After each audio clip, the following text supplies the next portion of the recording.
for that introduction. As Anne-Marie mentioned, I don't have a science degree. My background is in French literature, and I met Anne-Marie and Talking Science when I was working for Seth Godin, who does various online marketing things. I don't know if anyone's heard of Squidoo at all or anything like that.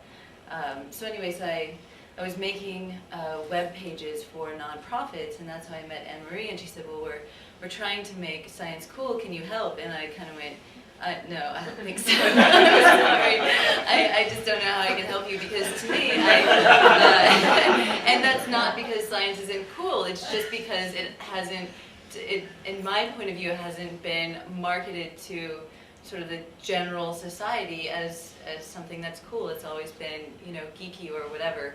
And I took the required science classes in junior high school and college, and to me it was a bunch of formulas, and I didn't really appreciate it. So Anne-Marie, you know, said, well, do you know any scientists? And I said, no, I think they're people that hide in labs, and I don't frequent labs, so I don't really know what these people do. I don't know. So she introduced me to Alexi, who's obviously doing some very cool stuff, and Cindy. So, you know, through a couple weeks I realized, oh, this is really cool. How come everybody doesn't know about this? You need a lot of 2.0 stuff. So we've been doing a number of things over the past year. Cabarets, as she mentioned, where we have sword swallowers and things like that.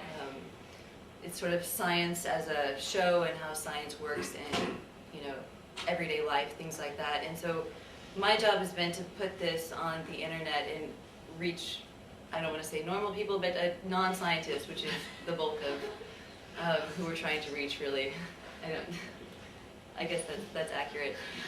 So we have a lot of scientists who are writing in, and the idea is for them to talk about their research in an informal way. And they can blog about it. We have some science teachers who send in photography that they do on their free time. One guy teaches physics, high school physics, but he does science photography, and he sells his pictures to CSI and South Park and National Geographic, and he sends them to us. So it's sort of come to my attention that, you know, scientists, there are a lot of opportunities and a lot of cool stuff out there. So we're trying to make our website a portal for a science community that's a bit alternative and more social. So you'll find us on Twitter, for example.